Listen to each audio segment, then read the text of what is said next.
नमस्कार, मैं श्वेता। बिहारी न्यूज में आपका स्वागत है। आज है 11 अप्रैल, दिन शनिवार। खबरों की ओर बढ़ने से पहले एक नजर डालते हैं आज की सुर्खियों पर। पटना में माई भारत बजट क्वेस्ट 2026 का होगा आयोजन। राज्यपाल भी होंगे शामिल। 13 अप्रैल को पीएम मोदी के वर्चुअल संवाद में भाग लेंगे 15,000 से अधिक युवा। बिहार सरकार का अहम फैसला, बाल अधिकार संरक्षण आयोग करेगा बच्चियों की देखरेख। सभी केंद्रों पर टोल फ्री नंबर किया जाएगा प्रदर्शित। बिहार में पुलिसिंग सुधार के लिए नई व्यवस्था हुई लागू। वरिष्ठ आईपीएस अधिकारियों को जिलों का सौंपा गया प्रभार। राज्य में कानून व्यवस्था और निगरानी व्यवस्था मजबूत होने की उम्मीद। ऑनलाइन फ्रॉड पर लगाम लगाने के लिए आरबीआई का बड़ा प्रस्ताव। ऑनलाइन फ्रॉड रोकने के लिए आरबीआई लाएगा 1 घंटे का ट्रांजैक्शन नियम। ग्राहक को ट्रांजैक्शन कैंसिल करने का भी मिलेगा विकल्प। बिहार की राजनीति में बड़ा उलटफेर। सीएम नीतीश कुमार के राज्यसभा सदस्य बनने पर पीएम मोदी ने दी बधाई। सुशासन और लंबे अनुभव की खुलकर की सराहना। बिहार राज्य महिला आयोग की बड़ी पहल। गांव-गांव जाकर के महिलाओं को मिलेगा उनके अधिकारों की जानकारी। महिला आयोग आपके द्वार अभियान आज समस्तीपुर से होगी शुरू। डेल स्टेन ने आरसीबी के टॉप 5 गेंदबाजों की सूची की जारी। युजवेंद्र चहल को मिला पहला स्थान। स्टेन ने की सभी गेंदबाजों की तारीफ। चलिए एक नजर डालते हैं आज की 25 बड़ी खबरों की ओर। सीएससी के 120 पदों पर 20 अप्रैल तक करे आवेदन। सीएससी ई गवर्नेंस इंडिया ने आधार सुपरवाइजर और आधार ऑपरेटर के 120 पदों पर भर्ती की घोषणा की है। आवेदन प्रक्रिया 2 अप्रैल से शुरू हो चुकी है, वहीं 20 अप्रैल तक चलेगी। इस भर्ती में 12वीं पास, 10वीं के बाद आईटीआई या फिर डिप्लोमा धारक आवेदन कर सकते हैं। उम्मीदवार की न्यूनतम आयु 18 वर्ष होनी चाहिए। साथ ही यूआईडीएआई द्वारा मान्यता प्राप्त आधार ऑपरेटर या फिर सुपरवाइजर सर्टिफिकेट और कंप्यूटर की बुनियादी जानकारी आवश्यक है। भर्ती 9 राज्यों में होगी, जिनमें यूपी, महाराष्ट्र, छत्तीसगढ़ और बिहार शामिल है। चयनित उम्मीदवारों को राज्य के नियमों के अनुसार वेतन मिलेगा। आवेदन ऑनलाइन chc.gov.in पर किया जाएगा। वरिष्ठ आईपीएस अधिकारियों को जिला का प्रभार सौंपा गया। बिहार पुलिस मुख्यालय ने कानून व्यवस्था को मजबूत करने के लिए बड़ा प्रशासनिक कदम उठाते हुए सभी जिलों में वरिष्ठ पुलिस अधिकारियों को नोडल और जिला प्रभारी नियुक्त किया है। पटना की जिम्मेदारी एडीजी नैयर हसनैन खान को दी गई है। गया जी, मुजफ्फरपुर, नालंदा, भोजपुर, दरभंगा सहित कई जिलों में भी अनुभवी अधिकारियों की तैनाती की गई। इस व्यवस्था का उद्देश्य पुलिसिंग में सुधार, लंबित मामलों के निपटारे और अपराध नियंत्रण को तेज करना है। अधिकारी नियमित निरीक्षण करेंगे और लापरवाही पर कार्रवाई होगी। इस कदम से राज्य में कानून व्यवस्था और निगरानी व्यवस्था मजबूत होने की उम्मीद है। बिहार के 7 जीविका दीदियों की सफलता राष्ट्रीय रिपोर्ट में हुई शामिल। ग्रामीण विकास मंत्रालय की वार्षिक रिपोर्ट में बिहार की 7 जीविका दीदियों की सफलता और संघर्ष की कहानियों को शामिल किया गया, जो पटना, दरभंगा, जमुई, शिवहर और किशनगंज जिलों से है। इनमें नंदिनी कुमारी, राशि कुमारी, सजदा खातून, लालती देवी, ललिता देवी और गीता देवी जैसे महिलाएं शामिल हैं, जिन्होंने छोटे निवेश से लाखों रुपए की मासिक आय हासिल की है। कोई आइसक्रीम स्टॉल चला रही तो कोई मखाना, मछली, मशरूम और पशुपालन से व्यवसाय कर रही। इन महिलाओं को अब रोल मॉडल के रूप में देखा जा रहा और बिहार को लखपति दीदियों में अग्रणी बताया गया है। पटना हाईकोर्ट ने प्रदूषण पर जताई कड़ी नाराजगी। पटना हाईकोर्ट ने राजधानी में बढ़ते वायु और ध्वनि प्रदूषण पर गंभीर नाराजगी जताई है। न्यायमूर्ति राजीव रॉय की एकलपीठ ने बिहार राज्य प्रदूषण नियंत्रण बोर्ड की निष्क्रियता पर सवाल उठाते हुए कहा कि वह प्रदूषण रोकने में विफल रहा। सुनवाई में कई थानों की कार्यशैली भी असंतोषजनक पाई गई। कोर्ट ने लाउडस्पीकर और डीजे के अवैध उपयोग पर सख्त कार्रवाई के निर्देश दिए और वीडियो रिकॉर्डिंग के बाद कार्रवाई का सुझाव दिया। साथ ही 6 थानाध्यक्षों को व्यक्तिगत रूप से रिपोर्ट देने को कहा गया। जन जागरूकता के लिए रन फॉर पॉल्यूशन आयोजित करने का भी आदेश दिया गया। पूर्वी चंपारण में फिल्म सरकारी मीडियम की शूटिंग शुरू होगी। पूर्वी चंपारण में 17 अप्रैल से 5 मई तक सामाजिक सरोकार पर आधारित हिंदी फीचर फिल्म सरकारी मीडियम की शूटिंग होगी। फिल्म के जरिए स्थानीय और नए कलाकारों को अवसर प्रदान किया जाएगा। चयन के लिए कलाकारों को अपने कार्य का प्रमाण पत्र, वीडियो या फिर अन्य दस्तावेज देने होंगे। निर्माता निर्देशक राजसागर ने बताया कि उद्देश्य बिहार के कलाकारों को बड़ा मंच देना है। कलाकार, टेक्नीशियन और वेंडर राज्य सरकार के पोर्टल film.bihar.gov.in पर पंजीकरण कर सकते हैं। इसमें अभिनय, निर्देशन, संगीत, तकनीकी और विभिन्न प्रोडक्शन सेवाओं से जुड़े कई क्षेत्र शामिल हैं। पटना में माई भारत बजट क्वेस्ट 2026 का होगा भव्य आयोजन। पटना के ऊर्जा ऑडिटोरियम में 12 से 13 अप्रैल को माई भारत बजट क्वेस्ट 2026 का आयोजन होगा, जो युवा कार्यक्रम और खेल मंत्रालय और बिहार सरकार की संयुक्त पहल है। इसका उद्देश्य युवाओं को केंद्रीय बजट 2026 की नीति निर्माण प्रक्रिया से जोड़ना है। इसमें राज्यपाल भी शामिल होंगे। वहीं 13 अप्रैल को 838 चयनित प्रतिभागी और 15,000 से अधिक युवा पीएम मोदी के वर्चुअल संवाद में भाग लेंगे। कार्यक्रम में क्विज, निबंध और संवाद चरण शामिल है। महिला युवा संसद, साइकिलिंग अभियान और विभिन्न विकास विषयों पर चर्चा भी इस आयोजन के प्रमुख आकर्षण होंगे। महिला आयोग गांव-गांव जाकर के महिलाओं को करेगा जागरूक। बिहार राज्य महिला आयोग आज से महिला आयोग आपके द्वार जानिए आपके हक और अधिकार कार्यक्रम की शुरुआत करने जा रहा है। इसका उद्देश्य ग्रामीण महिलाओं को उनके अधिकारों के प्रति जागरूक करना है और उन्हें न्याय दिलाने में मदद करना है। यह अभियान समस्तीपुर से शुरू होकर के विभिन्न जिलों में चलाया जाएगा। आयोग गांव-गांव जाकर के महिलाओं से संवाद करेगा और उनके साथ हो रहे अत्याचारों पर चर्चा करेगा। लगभग 1000 महिलाओं की भागीदारी की उम्मीद है। इस पहल से ग्रामीण और वंचित महिलाओं को पहली बार बड़े स्तर पर जागरूकता और सहायता मिलेगी। ई-केवाईसी नहीं कराने वालों का 30 अप्रैल के बाद राशन कार्ड हो सकता है रद्द। बिहार के राशन कार्ड लाभार्थियों के लिए ई-केवाईसी कराना अनिवार्य कर दिया गया, जिसकी अंतिम तिथि 30 अप्रैल तक है। पहले यह डेट 30 मार्च थी। सरकार ने स्पष्ट किया है कि तय समय सीमा तक ई-केवाईसी नहीं कराने पर लाभार्थियों का नाम राशन कार्ड सूची से हटाया जा सकता है और राशन वितरण भी रोक दिया जाएगा। इस कदम का उद्देश्य फर्जी लाभार्थियों को हटाकर प्रणाली को पारदर्शी बनाना है। मृत व्यक्तियों के नाम पर राशन लेने वालों और एक आधार से कई कार्ड लिंक होने जैसे अनियमितताओं को रोकने के लिए यह प्रक्रिया जरूरी की गई। बक्सर में 13 अप्रैल को लगेगा जॉब कैंप। बक्सर में 13 अप्रैल 2026 को जिला नियोजनालय परिसर में 1 दिवसीय जॉब कैंप का आयोजन किया जाएगा, जिसका संचालन बिहार सरकार के युवा रोजगार और कौशल विकास विभाग के तहत होगा। इसमें AB India services private limited द्वारा 200 से अधिक पदों पर भर्ती की जाएगी। पदों में data entry operator, field engineer, supervisor, sales executive सहित कई अन्य शामिल है।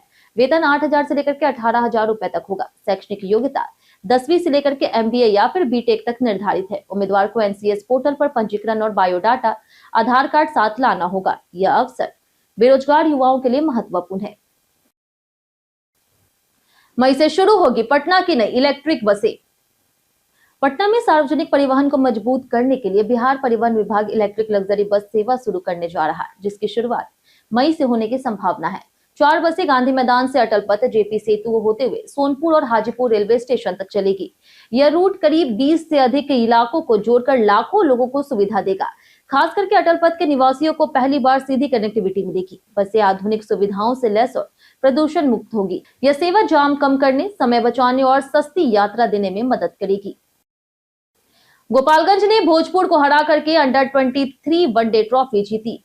BCA men's under 23 one day trophy 2025-26 का खिताबी मुकाबला पटना के मोइनुल हक स्टेडियम में भोजपुर और गोपालगंज के बीच खेला गया, जिसमें बीते दिन गोपालगंज ने 6 विकेट से जीत दर्ज की। भोजपुर ने पहले बल्लेबाजी करते हुए 214 रन बनाए, जिसमें शिवम सिंह और ऋषभ पांडे ने अहम पारियां खेली।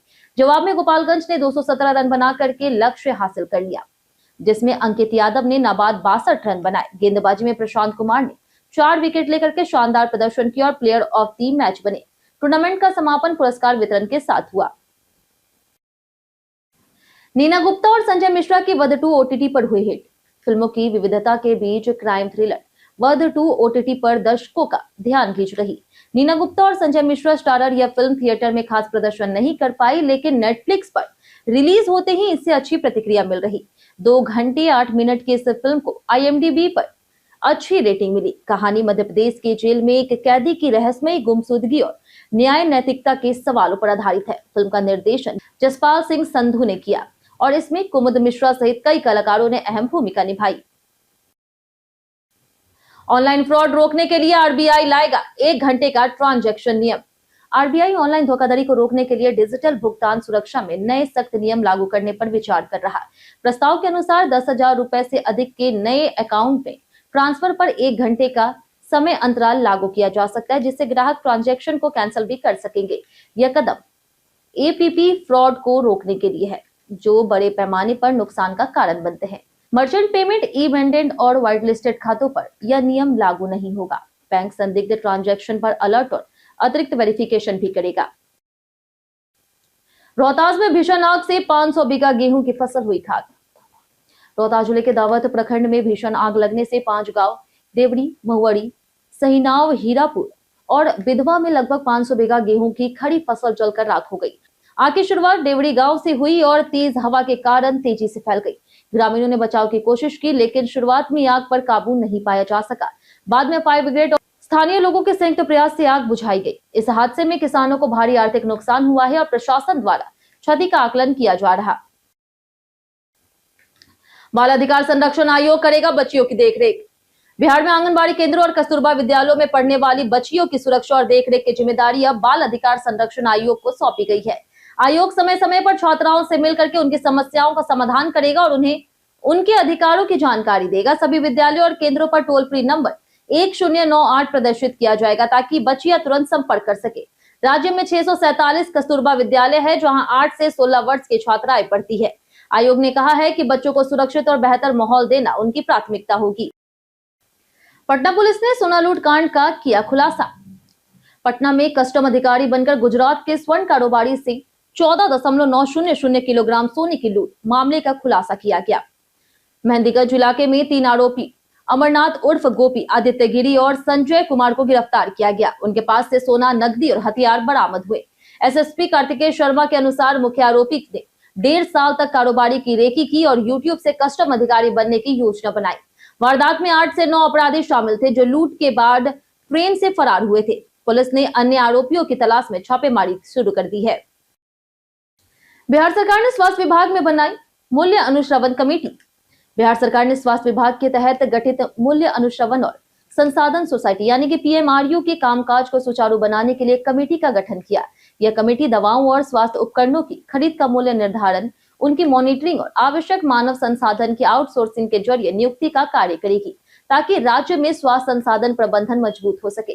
समिति की अध्यक्षता BMSICL के प्रबंध निदेशक करेंगे, जबकि विशेष कार्य पदाधिकारी सुरेंद्र राय सदस्य और राज्य औषधि नियंत्रण संयोजक होंगे। यह कमेटी भारत सरकार के दिशा निर्देश के अनुसार काम करेगी। जानिए आज कैसा रहेगा बिहार के मौसम का मिजाज।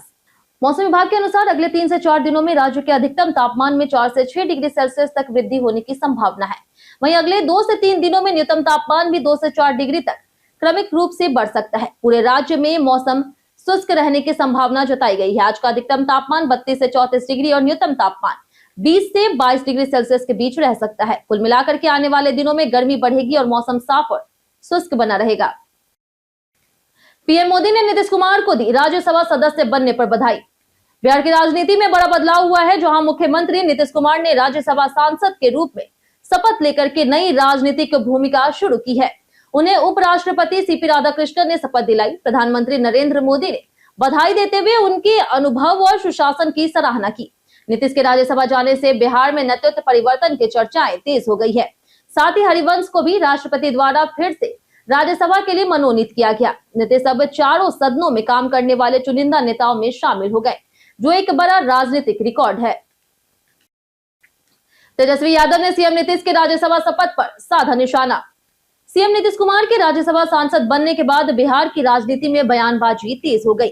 नेता प्रतिपक्ष तेजस्वी यादव ने इस घटनाक्रम को सामान्य औपचारिकता बताते हुए कहा कि इसमें कोई खास बात नहीं है।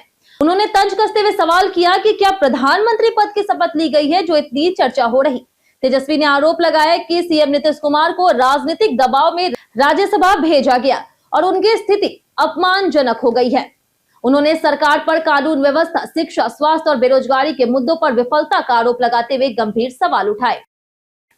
डेल स्टेन ने आरसीबी के टॉप 5 गेंदबाजों की सूची जारी की। दक्षिण अफ्रीका के पूर्व तेज गेंदबाज डेल स्टेन ने आईपीएल में रॉयल चैलेंजर्स बेंगलुरु यानी कि आरसीबी के टॉप 5 गेंदबाजों की सूची जारी की है। उन्होंने युजवेंद्र चहल को पहले स्थान पर रखा, जिन्हें आरसीबी के इतिहास में सबसे सफल गेंदबाज बताया गया। दूसरे नंबर पर जोश हेजलवुड, तीसरे पर मिचेल स्टार्क, चौथे पर हर्षल पटेल और 5वें पर अनिल कुंबले को शामिल किया गया। स्टेन ने सभी गेंदबाजों के विकेट लेने की क्षमता, निरंतरता और मैच का प्रभाव की तारीफ की। चिन्नास्वामी जैसे मैदान पर कुंबले के प्रदर्शन की भी सराहना की गई। आरसीबी का आईपीएल 2026 में अब तक अच्छा प्रदर्शन जारी है। कई कारणों से दर्ज है भारत के इतिहास में आज की तारीख। 1827 में समाज सुधारक ज्योतिबा फूले का जन्म हुआ। वहीं 1869 में कस्तूरबा गांधी का जन्म हुआ। 1904 में गायक कलाकार कुंदन लाल सहगल का जन्म हुआ। 1937 में खिलाड़ी रामानाथन कृष्णन और 1983 में बैडमिंटन खिलाड़ी अनूप श्रीधर का जन्म हुआ। वहीं 1977 में साहित्यकार फणीश्वर नाथ रेणु, 2001 में डॉक्टर कमल रणदिवे, 2009 में विष्णु प्रभाकर और 2010 में वैज्ञानिक कैलाश चंद्र दास का निधन हुआ। एसी में स्लीप मोड का क्या होता है काम? स्लीप मोड एयर कंडीशनर का एक स्मार्ट फीचर है जो रात में आरामदायक नींद और बिजली की बचत दोनों में मदद करता है। यह सोते समय शरीर की जरूरत के अनुसार धीरे धीरे तापमान बढ़ाता है, आमतौर पर हर घंटे 1 डिग्री सेल्सियस तक, जिससे अत्यधिक ठंड नहीं लगती और नींद में बाधा नहीं आती है। साथ ही फैन स्पीड और कंप्रेसर की गतिविधि भी कम हो जाती है, जिससे ऊर्जा की खपत घटती है। यह फीचर मुख्य रूप से इन्वर्टर एसी में मिलता है और रिमोट से आसानी से एक्टिव किया जा सकता है। यह मोड पूरी रात तापमान नियंत्रित रखता है। इंस्टाग्राम की तरह व्हाट्सएप में भी मिला यूजर नेम का विकल्प। व्हाट्सएप ने नया user name feature roll out करना शुरू कर दिया है, जिससे यूजर्स बिना मोबाइल नंबर शेयर किए भी संपर्क कर सकेंगे। इस फीचर के जरिए यूजर फेसबुक और इंस्टाग्राम की तरह अपना यूनिक यूजर नेम सेट कर पाएंगे और वही पहचान बन जाएगी। इससे प्राइवेसी और सिक्योरिटी दोनों बढ़ेगी। यूजर प्रोफाइल में जाकर के यूजर नेम टैब से नाम सेट किया जा सकता है, यदि वह उपलब्ध हो। फिलहाल यह फीचर चुनिंदा एंड्रॉइड और आईफोन यूजर्स के लिए टेस्टिंग में है और जल्द सभी के लिए जारी किया जाएगा। ऐप अपडेट रखना जरूरी है ताकि नया फीचर मिल सके। रेलवे ट्रैक की जांच में अब इस्तेमाल होगा एआई सिस्टम। रेल मंत्रालय ने भारतीय रेल यात्रा को अधिक सुरक्षित और आरामदायक बनाने के लिए कई तकनीकी सुधारों की घोषणा की। अब रेलवे ट्रैक की निगरानी में आर्टिफिशियल इंटेलिजेंस और ग्राउंड पेनिट्रेशन रडार का उपयोग किया जाएगा, जिससे पटरियों की गहराई तक जांच संभव होगी। ब्रिज और क्रॉसिंग पर भारी स्लीपरों की जगह हल्की और मजबूत कंपोजिट स्लीपर लगाए जाएंगे, जो झटकों को कम करेंगे और रखरखाव लागत घटाएंगे। बिल्डिंग की सूक्ष्म दरारों की जांच के लिए मैग्नेटिक पार्टिकल टेस्टिंग टेक्निक अपनाई जाएगी। इन सुधारों से रेल सुरक्षा और आधुनिकता दोनों में बड़ा बदलाव आएगा। हम प्रतिदिन आपसे 5 ऐसे जरूरी सवाल और उसके जवाब बताएंगे जो कि बीपीएससी, बिहार पुलिस दरोगा समेत एसएससी जैसी अन्य प्रतियोगी परीक्षाओं में काम आएंगे। सवाल इतिहास, बिहार स्पेशल, विज्ञान, करंट अफेयर्स और भूगोल से रहेंगे। पूछे गए 5 सवाल में आपने कितना सही जवाब दिया, यह हमें कमेंट करके जरूर बताएं। तो हमारा पहला सवाल है, महावीर ने किस वृक्ष के नीचे केवल ज्ञान या सर्वज्ञता प्राप्त की थी? ऑप्शन ए बोधि वृक्ष, ऑप्शन बी है साल वृक्ष, ऑप्शन सी है पीपल वृक्ष या फिर ऑप्शन डी अशोक वृक्ष। इसका सही जवाब है ऑप्शन बी साल का वृक्ष। हमारा दूसरा सवाल है कि बिहार सरकार की किस योजना के तहत राज्य के विश्वविद्यालय और कॉलेजों को मुफ्त वाईफाई सुविधा प्रदान की जाएगी? ऑप्शन ए है 7 निश्चय, ऑप्शन बी है ग्रामीण डिजिटल साक्षरता अभियान, ऑप्शन सी है सौभाग्य योजना, ऑप्शन डी उज्ज्वला योजना। इसका सही जवाब है ऑप्शन ए 7 निश्चय।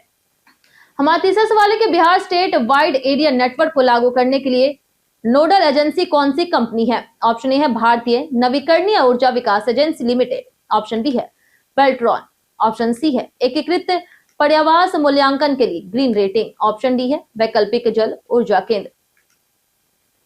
इसका सही जवाब है ऑप्शन बी बेल्ट्रॉन। हमारा चौथा सवाल है कि बिहार में मुख्य रूप से कौन सा धर्म प्रचलित है? ऑप्शन ए है बौद्ध धर्म, ऑप्शन बी है इस्लाम, ऑप्शन सी है हिंदू धर्म, ऑप्शन डी है जैन धर्म। इसका सही जवाब है ऑप्शन सी हिंदू धर्म। हमारा आखिरी सवाल है कि बिहार की सबसे ऊंची चोटी कौन सी है? ऑप्शन ए है सोमेश्वर, ऑप्शन बी है रामशिला, ऑप्शन सी है प्रागबोधि, ऑप्शन डी गुड़पा। इसका सही जवाब है ऑप्शन ए सोमेश्वर। बीते दिन हमारे द्वारा पूछे गए सवाल का जवाब आप लोगों में से बहुत लोगों ने हमारे कमेंट बॉक्स सेक्शन में लिख कर दिया है। जिन्होंने हमारे द्वारा पूछे गए सवाल का जवाब दिया उनके नाम है गीता देवी, संतोष कुमार, काजल कुमारी, धर्मवीर सिंह, लक्ष्मी मेहता, राजीव कुमार, साहिल सिंह, रवि मोहन वर्मा, दयानंद सिंह, सूरज राय, मुन्ना प्रसाद, पंचनंद सिंह, राजेंद्र प्रसाद, स्वीटी कुमारी, आदित्य प्रधान, रवि पूजा, अतीक खान, ब्रजमोहन राय, राजकुमार यादव, निरंजन यादव, अर्जुन प्रसाद, सत्यन कुमार, चंदन कुमार, रंजय तिवारी, सुजीत कुमार, प्रदीप पंडित, संजीव कुमार, अनवर करीम खान, सोनी देवी, रंजीत मिश्रा, विजय घायल, अमरजीत कुमार, विनोद कुमार सिंह, राजेश मांझी, राजीव राय, नौशाद रजा, बाबूलाल मरांडी, संजीत कुमार, हरेंद्र सिंह, मनोज दास, रंजीत कुमार, मुकेश कुमार, स्वनेश्वर कुमार, राजीव राय, रंजीत कुमार, नीलेश कुमार और राजेश कुमार।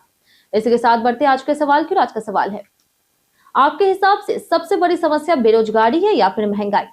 आप अपना जवाब हमें हमारे कमेंट सेक्शन में लिखकर जरूर बताएं। आज के लिए इतना ही। बिहार की तमाम खबरों के साथ बने रहने के लिए देखते रहे बिहारी न्यूज। और अगर आप यूट्यूब चैनल पर देख रहे हैं तो चैनल को सब्सक्राइब कर दें और अगर आप फेसबुक पेज पर देख रहे हैं तो लाइक और फॉलो जरूर करें।